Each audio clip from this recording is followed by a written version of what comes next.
आज की वीडियो में क्लास 9th की साइंस का चैप्टर हम बीमार क्यों होते हैं कि प्रश्न उत्तर देखेंगे। तो देखिए, सबसे पहला प्रश्न है, अच्छे स्वास्थ्य की दो आवश्यक स्थितियां बताइए। आंसर है, अच्छे स्वास्थ्य के लिए आवश्यक दो स्थितियां हैं। पहला, पर्याप्त पोषण तथा संतुलित आहार। दूसरा, स्वच्छ पर्यावरण और सामुदायिक स्वच्छता। तो ये दो आवश्यक स्थितियां हैं अच्छे स्वास्थ्य के लिए। अगला प्रश्न, रोग मुक्ति की कोई दो आवश्यक परिस्थितियां बताइए। उत्तर है, रोग मुक्ति पाने के लिए दो आवश्यक परिस्थितियां हैं। पहला, संतुलित आहार और दूसरा, अच्छा सामाजिक परिवेश। ये दोनों ही परिस्थितियां रोग मुक्ति की आवश्यक परिस्थितियां हैं। प्रश्न है, क्या उपरोक्त प्रश्नों के उत्तर एक जैसे हैं अथवा भिन्न, क्यों? ये दोनों प्रश्न लगते तो एक से हैं लेकिन थोड़ा सा अलग है। उपरोक्त प्रश्नों के उत्तर एक जैसे नहीं हैं, थोड़ा सा अलग है, क्योंकि स्वस्थ रहने के लिए संतुलित भोजन के साथ प्रसन्न रहने की आवश्यकता होती है। वहीं रोग मुक्त रहने के लिए संतुलित भोजन और उचित इलाज की जरूरत होती है। क्या रोगी व्यक्ति के संपर्क में आने पर सभी रोग फैल जाते हैं? आंसर है इसका, रोगी व्यक्ति के संपर्क में आने पर वह रोग फैल सकते हैं जो संक्रामक रोग होते हैं, और जो असंक्रामक रोग होते हैं वो रोगी व्यक्ति के संपर्क में आने से नहीं फैलते। ऐसे कौन से रोग हैं जो नहीं फैलते या संक्रामक नहीं होते? समझ लीजिए, असंक्रामक रोग नहीं फैलते, जैसे डायबिटीज, उच्च रक्तचाप, माइग्रेन, अस्थमा। ये रोग एक से दूसरे को नहीं फैलते हैं। ये असंक्रामक रोग कहलाते हैं जो एक से दूसरे को नहीं फैलते। प्रश्न है, मनुष्यों में वे रोग कैसे हो जाते हैं जो रोगी के संपर्क में आने से नहीं फैलते? ऐसे रोग जो रोगी के संपर्क में आने से नहीं फैलते हैं, उनके क्या कारण हो सकते हैं? देखिए, आनुवंशिक कारण, दूसरा कुपोषण, तीसरा प्रदूषित वातावरण, चौथा बहुत अधिक तनाव। तो ये मुख्य कारण हैं जो रोगी के संपर्क में आने से नहीं फैलते, बल्कि इन कारणों से फैल सकते हैं। आनुवंशिक कारण, कुपोषण, प्रदूषित वातावरण, बहुत अधिक तनाव। प्रश्न है, 3 ऐसे कारण लिखिए जिससे आप सोचते हैं कि आप बीमार हैं तथा चिकित्सक के पास जाना चाहते हैं। यदि इनमें से एक भी लक्षण हो तो क्या आप फिर भी चिकित्सक के पास जाना चाहेंगे? क्यों अथवा क्यों नहीं?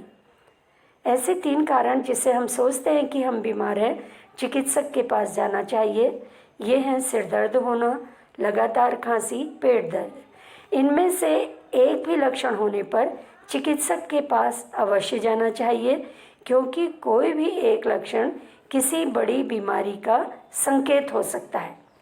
तो इसलिए ये जरूरी नहीं कि तीनों लक्षणों का होना आवश्यक है। कोई भी एक लक्षण होने पर चिकित्सक के पास जरूर जाना चाहिए, क्योंकि सिर दर्द होना या लगातार खांसी होना, पेट दर्द होना, ये किसी बीमारी का संकेत हो सकता है। प्रश्न है, निम्नलिखित में से किसके लंबे समय तक रहने के कारण आप समझते हैं कि आपके स्वास्थ्य पर बुरा प्रभाव पड़ेगा तथा क्यों? पहला, यदि आप पीलिया रोग से ग्रस्त हैं। दूसरा, यदि आपके शरीर पर जूं हैं। तीसरा, यदि आप मुहासों से ग्रस्त हैं। उत्तर है, पीलिया एक ऐसी बीमारी है जिसके लंबे समय तक रहने के कारण हमारे स्वास्थ्य पर बुरा प्रभाव पड़ेगा, क्योंकि इसके कारण यकृत में सूजन आ जाती है, जिससे पाचन क्रिया बुरी तरह प्रभावित होती है, रोगी को कमजोरी होती है। ये जो प्रभाव है लंबे समय तक बना रहता है। जब आप बीमार होते हैं तो आपको सुपाच्य तथा पोषण युक्त भोजन करने का परामर्श क्यों दिया जाता है? कोई भी व्यक्ति जब बीमार होता है उसे हल्का खाना खाने के लिए क्यों कहते हैं? आंसर है, जब हम बीमार होते हैं तो हमको सुपाच्य तथा पोषण युक्त भोजन करने का परामर्श इसलिए दिया जाता है क्योंकि बीमारी के समय हमारी पाचन शक्ति कमज़ोर हो जाती है। हमें ऐसे आहार की आवश्यकता होती है जो पचने में आसान हो और आवश्यक सभी पोषक तत्वों से भरपूर हो। इससे हमारी रोग प्रतिरोधक क्षमता बढ़ेगी और हम जल्दी ठीक होंगे। इसलिए अगर कोई भी व्यक्ति बीमार होता है तो उसे सुपाच्य और पोषण युक्त भोजन की सलाह दी जाती है। अगला प्रश्न, संक्रामक रोग फैलने की विभिन्न विधियां कौन कौन सी हैं? संक्रामक रोग फैलने की विभिन्न विधियां हैं वायु के द्वारा, जल द्वारा, भोजन द्वारा, रोगी व्यक्ति के संपर्क में आने से। वायु के द्वारा जो रोग फैलता है इसमें है जैसे टीबी, जल के द्वारा फैलने वाला रोग हैजा, पीलिया, भोजन के द्वारा जो रोग होता है जैसे कोई व्यक्ति अगर खुला हुआ भोजन खाता है हैजा होने की संभावना रहती है। फिर है प्रश्न, संक्रामक रोगों को फैलने से रोकने के लिए आपके विद्यालय में कौन कौन सी सावधानियां आवश्यक है? आंसर है, संक्रामक रोगों को फैलने से रोकने के लिए जो सावधानियां हैं, पहला, रोगी व्यक्ति से दूरी बनाए रखना चाहिए। दूसरा, खांसते या छींकते समय मुंह या नाक को ढकना आवश्यक है। तीसरा, संक्रामक रोगों का निवारण करने वाला टीका लगवा लेना चाहिए। चौथा, स्वच्छ जल और ताजे भोजन का सेवन करना चाहिए। प्रश्न है, प्रतिरक्षीकरण क्या है? तो प्रतिरक्षीकरण क्या है? इसका उत्तर है, जब कोई रोगाणु प्रतिरक्षा तंत्र पर पहली बार आक्रमण करता है तो हमारा प्रतिरक्षा तंत्र रोगाणुओं के प्रति क्रिया करता है और उनसे लड़ने के लिए एंटीबॉडी बना लेता है। जब वही रोगाणु या उससे मिलता जुलता रोगाणु दोबारा हमारे प्रतिरक्षा तंत्र पर हमला करता है तो प्रतिरक्षा तंत्र पूरी शक्ति से उसे नष्ट कर देता है। इसलिए पहले संक्रमण की अपेक्षा दूसरा संक्रमण शीघ्र ही समाप्त हो जाता है। तो इस तरह से प्रतिरक्षीकरण का मतलब है हमारे शरीर में रोग से लड़ने के लिए हमारा शरीर एंटीबॉडी बना देता है। प्रश्न है, आपके पास में स्थित स्वास्थ्य केंद्र में टीकाकरण के कौन से कार्यक्रम उपलब्ध हैं? आपके क्षेत्र में कौन कौन सी स्वास्थ्य संबंधी मुख्य समस्या है? आंसर है, हमारे पास स्थित स्वास्थ्य केंद्र में टिटनेस, डिप्थीरिया, काली खांसी, चेचक, पोलियो आदि का टीकाकरण कार्यक्रम उपलब्ध है। हमारे क्षेत्र में स्वास्थ्य संबंधी मुख्य समस्या है मलेरिया, पथरी, गठिया, डेंगू।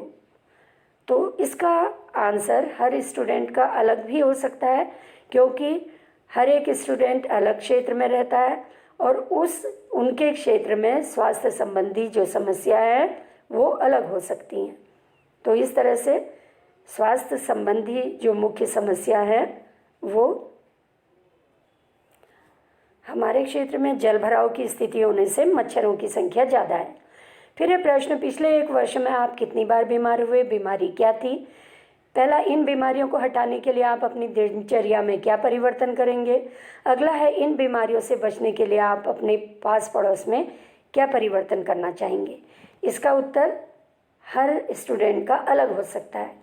जैसे यह पिछले बार हो सकता है कोई व्यक्ति 1 या 2 बार बीमार हुआ और बीमारी है मान लीजिए बुखार और खांसी। इन बीमारियों को हटाने के लिए क्या परिवर्तन कर सकते हैं? खुली जगह पर घूमना, ताज़ा खाना खाना, सफाई रखना। फिर इन बीमारियों से बचने के लिए पास पड़ोस में कैसे परिवर्तन किया जा सकता है? आस पड़ोस में सफाई करना, स्वास्थ्य के प्रति लोगों को जागरूक करना और टीकाकरण संबंधी सेवाएं उपलब्ध होती हैं उनका पूरा फ़ायदा उठाना। तो इस तरह से ये जो प्रश्न है इसका उत्तर हर स्टूडेंट के लिए अलग हो सकता है क्योंकि कोई व्यक्ति हो सकता है बिल्कुल ही बीमार ना पड़े। प्रश्न है डॉक्टर, नर्स, स्वास्थ्य कर्मचारी अन्य व्यक्तियों की अपेक्षा रोगियों के संपर्क में अधिक रहते हैं, पता करो कि वे अपने आप को बीमार होने से कैसे बचाते हैं। इसका उत्तर है डॉक्टर, नर्स, स्वास्थ्य कर्मचारी अन्य व्यक्तियों की अपेक्षा रोगियों के संपर्क में अधिक रहते हैं, फिर भी वो अपने आप को बीमार होने से बचा पाते हैं। इसका कारण है वो किसी भी बीमार व्यक्ति के संपर्क में आने से पहले मास्क पहनते हैं। ये लोग सफाई संबंधी नियमों का पालन करते हैं। तीसरा है संतुलित आहार ग्रहण करते हैं। चौथा, किसी भी दूषित वस्तु को पकड़ने से पहले दस्ताने या ग्लव्स पहनते हैं। इसीलिए डॉक्टर, नर्स, स्वास्थ्य कर्मचारी लगातार रोगियों के संपर्क में रहने पर भी अपने को बीमार होने से बचा लेते हैं। प्रश्न है, अपने आस पड़ोस में एक सर्वेक्षण कीजिए और पता लगाइए कि सामान्यतः कौन सी 3 बीमारियां होती हैं। इन बीमारियों को फैलने से रोकने के लिए अपने स्थानीय प्रशासन को 3 सुझाव दीजिए। इसका आंसर भी अलग अलग हो सकता है। तो ये प्रश्न है, हमारे आसपास जो मुख्य बीमारियां हैं इसमें मलेरिया, डेंगू, पीलिया, टाइफाइड जैसी बीमारियां हैं। इन बीमारियों को फैलने से रोकने के लिए स्थानीय प्रशासन को हम ये 3 सुझाव दे सकते हैं। पर्यावरण को साफ रखना, स्वच्छ जल की व्यवस्था करना, गड्ढों को भरना जिससे पानी ना रुके। गड्ढों में अगर पानी रुकेगा तो उससे मच्छर होंगे तो क्या होगा, मलेरिया, डेंगू या मच्छर से होने वाली अन्य बीमारियां उत्पन्न होंगी। इसी तरह से स्वच्छ जल की व्यवस्था की जानी चाहिए, क्योंकि पीलिया है, टाइफाइड जैसी बीमारी हैं, ये स्वच्छ जल की कमी से हो सकती हैं। तो इसलिए स्थानीय प्रशासन को दिए जाने वाले मुख्य सुझाव हो गए पर्यावरण की सफाई, स्वच्छ जल की व्यवस्था और गड्ढों को भरना। फिर है, एक बच्चा अपनी बीमारी के विषय में नहीं बता पा रहा है। हम कैसे पता करेंगे कि बच्चा बीमार है, उसे कौन सी बीमारी है। देखिए, छोटे बच्चे क्योंकि बोल नहीं सकते, इसलिए वो अपनी बीमारी को अलग तरीके से व्यक्त करते हैं।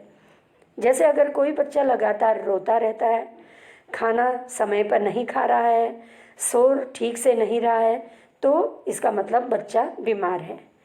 किसी भी बीमारी का पता लगाने के लिए उसे किसी अच्छे चिकित्सक के पास ले जाना चाहिए कि उसे कौन सी बीमारी है, क्योंकि बच्चा अगर लगातार रो रहा है तो उसके लिए चिकित्सक ही उसका इलाज कर सकता है। या वो ठीक से खाना नहीं खा रहा है, सो नहीं रहा है, तो हर स्थिति में बीमारी का पता लगाने के लिए चिकित्सक के पास जाना चाहिए कि उसे कौन सी बीमारी है। प्रश्न है, निम्नलिखित किन परिस्थितियों में कोई व्यक्ति पुनः बीमार हो सकता है और क्यों? जब वह मलेरिया से ठीक हो रहा है, दूसरा, वह मलेरिया से ठीक हो चुका है, वह चेचक के रोगी की सेवा कर रहा है, तीसरा, वह मलेरिया से ठीक होने के बाद 4 दिन उपवास करता है और चेचक के रोगी की सेवा कर रहा है।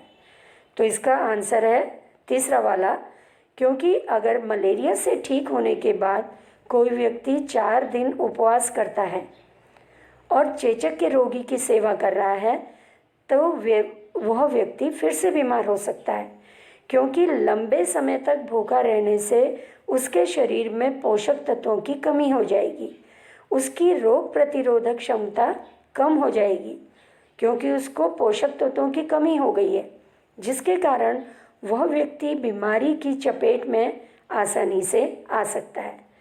तो इसलिए जो व्यक्ति मलेरिया से ठीक होने के बाद 4 दिन उपवास करता है, वो चेचक के रोगी की सेवा कर रहा है, तो वो फिर से बीमार हो सकता है, क्योंकि उसने भोजन नहीं लिया, उसको पोषक तत्व नहीं मिले इसलिए। फिर है, निम्नलिखित में से किन परिस्थितियों में आप बीमार हो सकते हैं और क्यों? जब आपकी परीक्षा का समय है, जब आप बस तथा रेलगाड़ी में 2 दिन तक यात्रा कर चुके हैं, जब आपका मित्र खसरा से पीड़ित है। तो इसका आंसर है, जब हमारा मित्र खसरा से पीड़ित है तब बीमार होने की संभावना बढ़ जाती है, क्योंकि हम अपने मित्र के संपर्क में आएंगे। और खसरा रोग जो है ये संक्रामक रोग है जो श्वास द्वारा आसानी से फैल सकता है। जब हमारा मित्र बोलेगा तो उससे क्या होगा, उसके मुंह की जो कुछ बूंदें जो निकलेंगी मुंह से थूक की, तो उसके साथ क्या होगा, बैक्टीरिया बाहर निकलेंगे और दूसरे को रोगी कर सकते हैं। प्रश्न है, यदि आप किसी एक संक्रामक रोग के टीके की खोज कर सकते हैं तो आप किसको चुनते हैं? पहला, स्वयं को, दूसरा, अपने क्षेत्र में फैले एक सामान्य रोग की, क्यों?